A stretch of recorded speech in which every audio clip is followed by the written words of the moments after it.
Rajesh law centre में आप लोगों का स्वागत है। आज हम लोग चर्चा करेंगे कि SC/ST एक्ट 1989 के तहत अगर किसी व्यक्ति पे इन धाराओं में अगर मुकदमा दर्ज हुआ है तो क्या सजा है, क्या गिरफ्तारी है, FIR दर्ज होगा कि नहीं, जमानत होगा कि नहीं होगा, समझौता हो सकता है कि नहीं, राहत राशि कितनी मिलेगी, इन सब पे एक एक बिंदु पे मैं चर्चा करूंगा। ठीक है, ये वीडियो यद्यपि इससे पहले भी चैनल पे मौजूद था, लेकिन क्योंकि नया कानून आ गया है तो नया कानून आ गया है तो फिर वीडियो भी नया होना चाहिए। ठीक है, नहीं तो आप ये कहेंगे तो सर तो पुराना वीडियो है, साल भर पुराना हो गया, कानून बदल गया है तो सर मतलब नहीं रहेगा, तो मैंने कहा फिर से बना देता हूँ, कोई बात नहीं। आइए दिखाता हूँ एक एक प्रोविजन कुछ, लेकिन नए भी हो तो कुछ नए संशोधन भी हुए हैं, कुछ नया अपडेट भी आया है, सब कुछ पुराना नहीं रह गया, ध्यान रखिए बहुत कुछ बदलाव हो चुका। तो सबसे पहले ये है क्या कि अगर किसी अनुसूचित जात, अनुसूचित जनजाति व्यक्ति के साथ उसके घर में घुस के उसके साथ मारपीट, गाली गलौज, धमकी दी जाती है तो उस पे ये वीडियो मैं बना रहा हूं। अगर SC/ST के अलावा भी किसी अन्य व्यक्ति के साथ भी उसके घर में घुस के उसके साथ मारपीट होती है, उसके साथ गाली गलौज होता है, उसे धमकी दी जाती है तो उस पर भी एलान। ठीक है, बस उस पर SC/ST नहीं लगेगा, SC/ST की धारा जो एक्स्ट्रा है वो नहीं लगेगा। तो चलिए मैं एक एक करके आपको समझाता हूँ। हाँ, इस दिए गए नंबर पे आपको कोई भी विधिक जानकारी लेना है, कोई भी परामर्श लेना है, चाहे वो SC/ST से जुड़ा हुआ हो, पॉक्सो एक्ट, गुंडा एक्ट, गैंगस्टर एक्ट, संपत्ति से जुड़ा हुआ कोई विवाद, उत्तराधिकार का मामला, तो आप इस दिए गए नंबर पे संपर्क करके अपनी सुविधा अनुसार जानकारी ले सकते हैं। हाँ, उसकी जो रिजनेबल फीस है वो आपको पे करना पड़ेगा।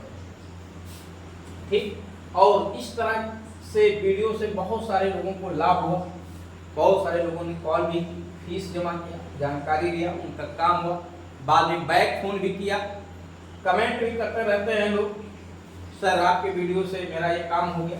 तो निश्चित तौर से क्यों नहीं काम होगा भाई, आपको जानकारी दी जा रही है, जो कानून में लिखा है, जो व्यवहार में चल रहा है, मैं दोनों चीजों को एक साथ बताता हूं।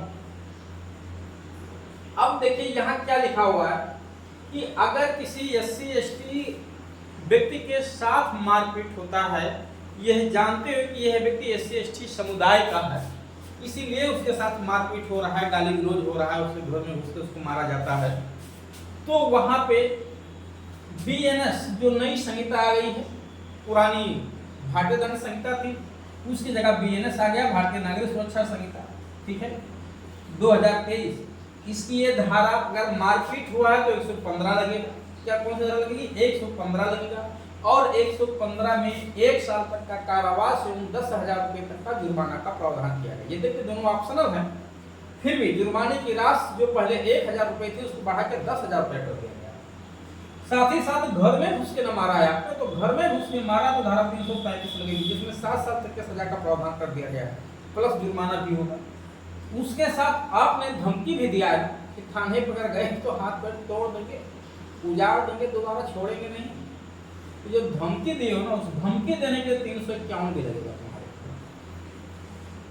अब धमकी किस प्रकार का अपराध करने के दिए हैं, उसी हिसाब से 351 दो 351 3 लग जाएगा। ठीक है, गंभीर अपराध करने की धमकी, जान से मारने की धमकी दी हो तो 351 3 लगेगा, और अगर 7 साल से कम के कारावास दंड के अपराध करने का धमकी दे, दोबारा फिर से मारने की धमकी दे रहे हो तो 351 नहीं लगेगा। अगर हाथ पैर तोड़ दिए हैं, मार के फ्रैक्चर कर दिए हैं, देह सर्वर फोड़ दिए हैं हमारे, तो फिर 115 से काम नहीं चलेगा, 115 के साथ साथ फिर 118 भी लगेगी, ध्यान दीजिए। और जो धमकी वो गाली गलौज कर रहे हो, जो उसको जात सूचक गालियां दे रहे हो, उसके लिए 352 लगेगा। लेकिन क्योंकि वो व्यक्ति SC/ST समुदाय से आता है, इस नाते अब केवल इतनी धारा से काम नहीं चलेगा।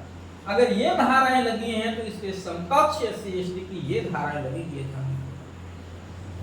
मैं उन सभी IAO अधिकारियों से भी निवेदन करता हूँ जो ऐसे मामलों की इन्वेस्टिगेशन कर रहे हो तो उसमें भी समुचित धाराएं ही लगाएं। और अगर किसी विषय पर नहीं समझ में आता है कि इस पर कौन सी धारा बन रही है तो मैं यहाँ नंबर दे सकता हूँ, आप संपर्क करके जानकारी लीजिए। गलत धारा न लगाइए, नहीं तो कोर्ट में आपको जवाब देना पड़ेगा, और अगर आपने गलत किया है तो वहां जलील होंगे आप, तो उससे अच्छा है कि पहले ही जानकारी ले ले, जिससे भविष्य में ऐसी गलती ना हो। SC/ST कि धारा 3(1) दा लगेगी, ध्यान दीजिएगा क्या लगेगी, 3(1) दा और 3(1) धा लगेगी। अब कभी कभी लिखने में पुलिस वाले धा को घा लिख देते हैं, ये बहुत बड़ी समस्या है। घा नहीं लगती, घा का मतलब है कि SC/ST समुदाय के व्यक्ति को नंगा घुमाया जा रहा है, जूते की माला पहनाई जाती है, तब 3(1) घा लगती है, ये धा है। तो गाली गलौज धमकी देने पे दा और धा लगती है, घ नहीं, ये ध्यान दीजिएगा। उसके साथ 3(2) बीए भी लगेगी। क्यों? क्योंकि 3(2) बीए इसलिए लगती है कि जो SC/ST एक्ट 1989 है उसकी जो शेड्यूल है, उस शेड्यूल में ये धारा नहीं आती, और ये धारा आने के नाते 3(2) बीए लगती है, जिससे मौजे की रास में बढ़ोतरी होता है। ठीक ऐसी धाराओं को लगने पे 2 लाख रुपए तक के मुआवजे की राशि भी है पीड़ित व्यक्ति को दिलाया जाता है। इसमें देखिए सब के सब ये संज्ञेय अपराध हो जाते हैं, क्योंकि SC/ST एक्ट लगा हुआ है, इस नाते अपराध संज्ञेय हो जाता है, FIR तुरंत लॉन्च हो जाएगी थाने पे। जहां कहीं SC/ST थाना है, आप जाके SC/ST थाने में FIR दर्ज करा सकते हैं। हाँ, एक बात मैं जरूर बता दूं, ये कानून मैं इसलिए नहीं बता रहा हूं आप लोगों को कि इसका दुरुपयोग करिएगा या इस कानून को जान करके शातिर तरीके से अपराध करिएगा, नहीं। ये कानून इसलिए बता रहा हूं कि आप पीड़ित हैं, आपके साथ न्याय हो, आपको इंसाफ मिले, दुरुपयोग के लिए नहीं। तो FIR दर्ज हो जाएगा, SC/ST थाने में भी जाके दर्ज कर सकेंगे। SC/ST समुदाय से और SC/ST समुदाय से नहीं है ये धाराएं लगी हैं, तो भी आप FIR जनरल थाने में जाके दर्ज करा सकते हैं। गिरफ्तारी पुलिस आवश्यकता अनुसार कर सकती है। जमानत, ऐसा तो कोई अपराध नहीं रह गया जिसमें जमानत का प्रावधान खत्म कर दिया गया हो, ठीक है, तो जमानत तो किसी भी अपराध में मिल सकती है, बट अपराध आजमानती है, ध्यान दीजिए, कॉग्निजेबल ऑफेंस हो जाता है, आजमानती अपराध है। समझौता का एक विकल्प, जनरली SC/ST एक्ट का मुकदमा लगने पे समझौता नहीं होता है, ध्यान दीजिएगा, समझौता का प्रावधान नहीं है। यदि परमीशा पे छोड़े जाने का प्रावधान है कन्विक्ट करने की अदालत के द्वारा, धारा 19, वो भी उन व्यक्तियों को जो माइनर हैं, अंडर 18 है, सभी को नहीं। राहत राशि 2 लाख रुपए तक का प्रावधान है, और सजा इसमें अगर आप कन्विक्ट हो जाएंगे तो मैक्सिमम सजा 7 ईयर से, ध्यान दीजिए। अगर ये धाराएं किसी के ऊपर लगी हुई है तो उसको अधिकतम 7 साल तक की सजा दी जा सकती है। क्यों? क्योंकि जो 352 इसमें अधिकतम 7 साल की सजा। अगर 352 किसी व्यक्ति पे नहीं लगी है, बाकी शेष धारा इसमें से लगी है, तो अधिकतम सजा 5 साल तक, मिनिमम 6 महीने। तो उम्मीद है कि ये आप लोगों को अच्छे से जरूर समझ में आया होगा। अगर उसके बाद भी कोई समस्या आपके रह गई है तो नंबर में दे रखा हूँ, आप संपर्क करो। आपको जरूर जानकारी देंगे कि वीडियो में सब कुछ बताना पॉसिबल नहीं है, बहुत सारी बातें रह जाती हैं जो आपके दिमाग में शायद मैं ना बोल पाया हूँ, तो आप नंबर पर संपर्क करके अपनी सुविधा जानकारी ले सकते हैं।